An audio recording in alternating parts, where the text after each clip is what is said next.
Hey everyone, welcome back to my cookie series, a series where I'm going to show you the cookies I grew up eating during the holiday. Today we're going to make some Vanilla Crescents, which are pretty much some sugar cookies with a strong vanilla flavor.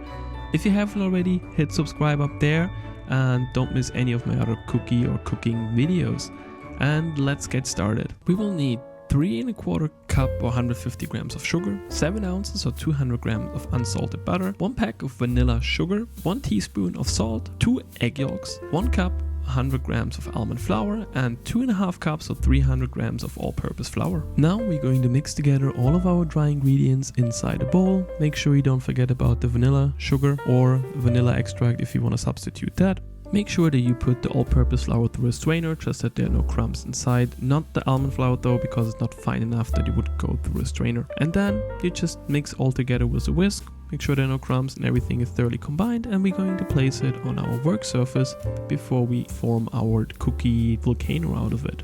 Then we're going to place a hole in the middle and put the butter around the volcano, as you can see right here. After we are once around the whole volcano, we're going to place 2 egg yolk inside the crater in the middle.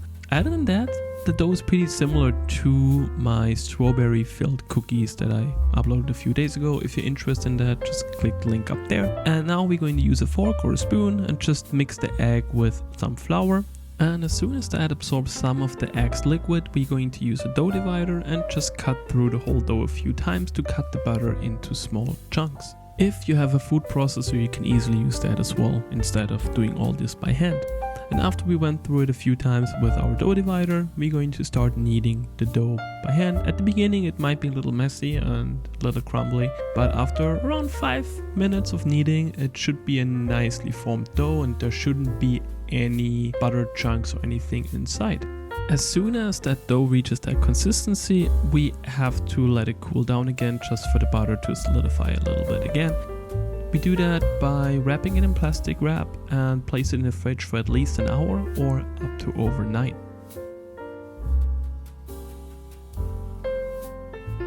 After our dough cooled down, we're going to place some flour on our work surface, get the dough out of the fridge, cut it in half and put the second half back into the fridge so it will not heat up too much. Now I would knead the dough for a little bit just so it's easier to work with. Now we're going to roll the dough out into a long cookie dough sausage, usually cut it in half again so it's easier to work with, till it has around the thickness of your thumb.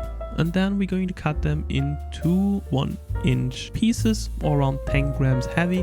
You should get around 30 cookies out of the whole dough. And after we cut them into pieces, we're gonna roll them into a ball, and then we're gonna roll them out until they're around 2 inches wide, and then just form a nice croissant or half moon out of them. Put them aside. We're gonna repeat that step for all the cookies. Might take a little while and they might not look as nice at the beginning, but you will get there, trust me. And then we're going to place them on a baking tray covered with a parchment paper. And exactly that's the point where I realized I could have put them on the baking tray immediately and not letting them sit on my work surface first. And we're gonna place them in the oven for around 12 to 15 minutes by 160 degrees Celsius and 320 degrees Fahrenheit. And now we're going to mix our topping, which will be around 1/4 cup of powdered sugar and 1 pack of vanilla sugar. I know vanilla sugar is not as common in the rest of the world than in Germany or in Europe, so I will put a link in my description that shows you how to make vanilla sugar.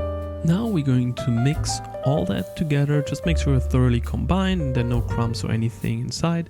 And after that's done, we should be pretty much done with our cookies. So get them out of the oven and then just sprinkle the vanilla sugar mixture on top of it immediately when you get them out of the oven, so when they're still warm, so it will stick to it. Some people also dip them in the vanilla sugar. I just use a strainer and sprinkle it over it. Works as well. And that's it. Now just set them aside, let them cool down, and enjoy your vanilla flavored cookies. I really like them and they're super easy to make. If you made my strawberry filled cookies as well, you can easily use that dough for this as well. You don't have to make a separate dough. And again, thanks so much for watching. If you like this video or you want to see more of my videos, hit subscribe. I usually upload once a week, so stay tuned what's coming next. And again, thanks for watching. See you guys next week.